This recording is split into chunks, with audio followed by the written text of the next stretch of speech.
Hello student, আজকের ক্লাসে রয়েছে ক্লাস 9 এর হিস্ট্রি 4th চ্যাপ্টার মানে শিল্প বিপ্লব উপনিবেশবাদ। এই চ্যাপ্টারটা থেকে 45টা প্রশ্ন ওয়ান লাইনার। দেখো ফার্স্ট কোশ্চেন কি আছে।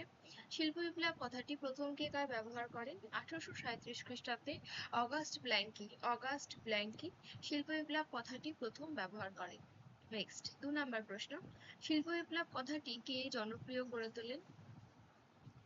ইংরেজ ঐতিহাসিক টয়েনবি শিল্প বিপ্লব কথাটিকে জনপ্রিয় করে তোলে। নেক্সট 3 নাম্বার প্রশ্ন, প্রথম শিল্প বিপ্লব কোথায় শুরু হয়? ইংল্যান্ডে প্রথম শিল্প বিপ্লব শুরু হয়। 4 নাম্বার প্রশ্ন, উড়ন্ত মাকু কে কবে আবিষ্কার করেন? 1733 খ্রিস্টাব্দে জন কে উড়ন্ত মাকু আবিষ্কার করেন। দেখো যেহেতু শিল্প বিপ্লব হয়েছিল এই সময় প্রচুর জিনিসপত্র মানে যন্ত্র প্রযুক্তিবিদ্যার উন্নতি ঘটে এবং অনেক নতুন নতুন যন্ত্রের আবিষ্কার হয়। তো সেই ক্ষেত্রে এখানে পরপর এরকম কয়েকজন কে আবিষ্কার করেন, কি আবিষ্কার করেন, এরকম ধরনের প্রশ্ন রয়েছে। নেক্সট, কে কবে ব্লাস্ট ফার্নেস আবিষ্কার করেন? 1760 খ্রিস্টাব্দে জন স্মিথন ব্লাস্ট ফার্নেস আবিষ্কার করেন। 6 নাম্বার প্রশ্ন, স্পিনিং জেনি কে কবে আবিষ্কার করেন? 1765 খ্রিস্টাব্দে জেমস হারগ্রিভস, এখানে গিভস হয়ে গেছে, এটা হবে হারগ্রিভস। 1765 খ্রিস্টাব্দে জেমস হারগ্রিভস স্পিনিং জেনি আবিষ্কার করেন। 7 নাম্বার প্রশ্ন, কে কবে ওয়াটার ফ্রেম আবিষ্কার করেন? 1769 খ্রিস্টাব্দে রিচার্ড আর্করাইট ওয়াটার ফ্রেম আবিষ্কার করেন। 8 নাম্বার প্রশ্ন, কে কবে স্টিম ইঞ্জিন আবিষ্কার করেন? 1769 খ্রিস্টাব্দে জেমস ওয়াট স্টিম ইঞ্জিন আবিষ্কার করেন।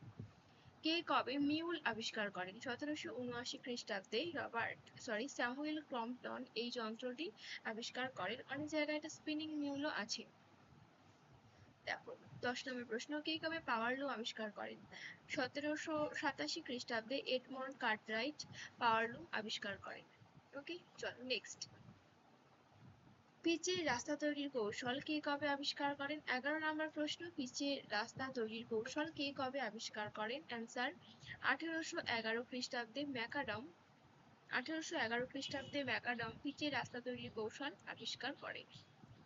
নেক্সট 12 নম্বর প্রশ্ন, সেফটি ল্যাম্প কে কবে আবিষ্কার করেন? 1815 খ্রিস্টাব্দে হামফ্রে ডেভি সেফটি ল্যাম্প আবিষ্কার করেন। 13 নম্বর প্রশ্ন, কে কবে সংরক্ষণ নীতি গ্রহণ করেন? এটা হবে 1877 খ্রিস্টাব্দে বিসমার্ক 1877 খ্রিস্টাব্দে বিসমার্ক সংরক্ষণ নীতি আবিষ্কার করেন। নেক্সট 14 নম্বর প্রশ্ন দেখো, ঘেটো কি?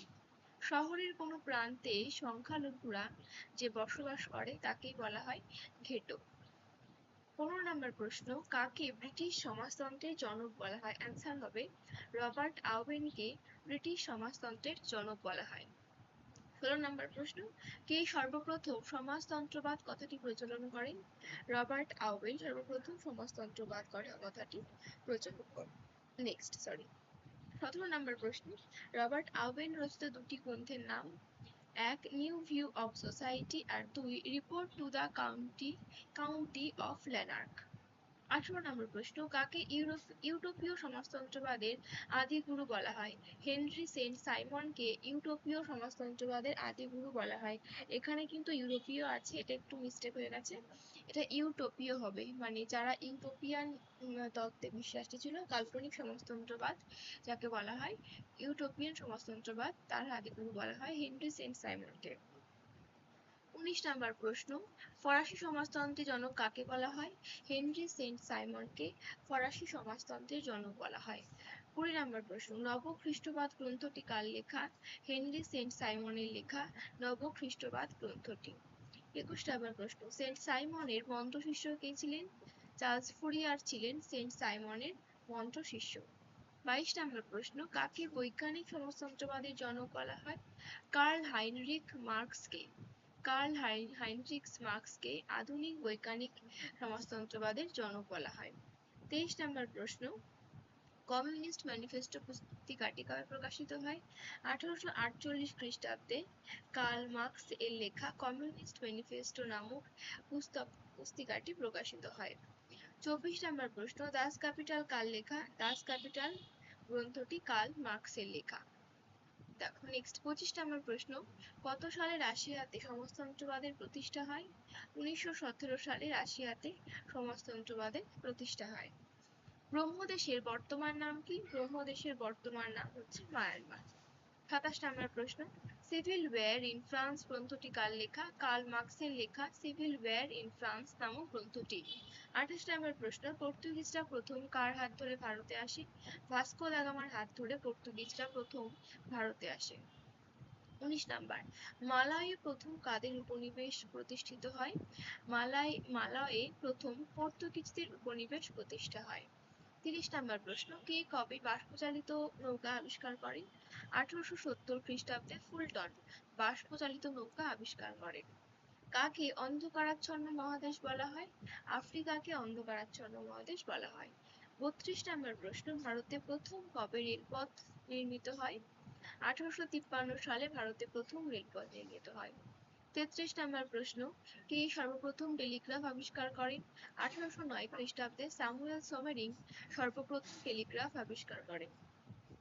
34 নম্বর প্রশ্ন, সাম্রাজ্যবাদ একটি সমীক্ষা গ্রন্থটি কার লেখা? 1902 খ্রিস্টাব্দে জে এ হবসন একটি সমীক্ষা গ্রন্থে সাম্রাজ্যবাদ একটি সমীক্ষা নামক এই গ্রন্থটি প্রকাশ করেন। 35 নম্বর প্রশ্ন, সাম্রাজ্যবাদ পুঁজিবাদের সর্বোচ্চ স্তর বইটি কার লেখা? লেনিনের লেখা। 36 নম্বর প্রশ্ন, কবে কাদের মধ্যে নানকিনের সন্ধি হয়? 1842 খ্রিস্টাব্দে ইংরেজ ও চীনের মধ্যে নানকিনের সন্ধি হয়। 37 নম্বর প্রশ্ন, প্রথম ইঙ্গো-চীন যুদ্ধের সময়কাল লেখো। 1839 থেকে 1842। এই ইঙ্গো-চীন যুদ্ধগুলো আফিং যুদ্ধ বা উইফেন যুদ্ধ নামে পরিচিত।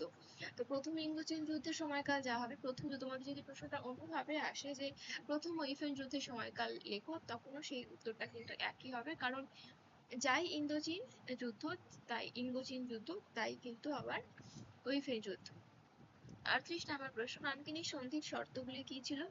1842 সালে স্বাক্ষরিত নানকিনের সন্ধির শর্তানুযায়ী ইংরেজরা হংকং লাভ করে এবং ক্যান্টন সহ 5টি বন্দর ইউরোপীয়দের বাণিজ্যের জন্য খুলে দেওয়া হয়। 39 নম্বর প্রশ্ন, কত খ্রিস্টাব্দে কাদের মধ্যে দ্বিতীয় ইঙ্গো-চীন যুদ্ধ শুরু হয়? ব্রিটিশ ও ফরাসি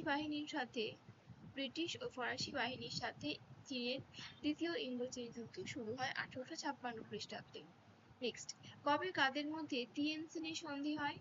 1858 খ্রিস্টাব্দে ব্রিটিশ ও ফরাসি বাহিনীর সাথে চীন তিয়েনজিনের সন্ধি স্বাক্ষর করে। এটা তোমাদের প্রথম উইফেন যুদ্ধ সমাপ্তি ঘটে নানকিনের সন্ধি চুক্তির মাধ্যমে, আর দ্বিতীয় উইফেন যুদ্ধের সমাপ্তি ঘটে তিয়েনজিনের সন্ধি স্বাক্ষরের মধ্য দিয়ে। 41 নম্বর প্রশ্ন, কবে মুক্তদান নীতি ঘোষণা করেন? 1899 খ্রিস্টাব্দে মার্কিন পররাষ্ট্র সচিব জন হে মুক্তদান নীতি ঘোষণা করেন। 42 নম্বর প্রশ্ন, প্রথম বিশ্বযুদ্ধ কবে শুরু হয়? 1918 খ্রিস্টাব্দে প্রথম বিশ্বযুদ্ধ শুরু হয়। 1914 খ্রিস্টাব্দে প্রথম বিশ্বযুদ্ধ শুরু হয়। 43 নম্বর প্রশ্ন কি বলছে? প্যারি কমিউন কবে প্রতিষ্ঠা হয়? 1871 খ্রিস্টাব্দে প্যারি কমিউন প্রতিষ্ঠা হয়। 44 নম্বর প্রশ্ন, কে কবে বাষ্পচালিত রেল ইঞ্জিন আবিষ্কার করে? 1914 খ্রিস্টাব্দে জর্জ স্টিফেনসন বাষ্পচালিত রেল ইঞ্জিন আবিষ্কার করেন। 45 নম্বর প্রশ্ন, ফ্রান্স কবে শুল্ক আইন প্রবর্তন করেন? 1892 খ্রিস্টাব্দে ফ্রান্স শুল্ক আইন প্রবর্তন করেন। এই ছিল আজকের তোমাদের শিল্প বিপ্লব উপনিবেশবাদ এই চ্যাপ্টার থেকে ক্লাস 9 এর 45টা প্রশ্ন।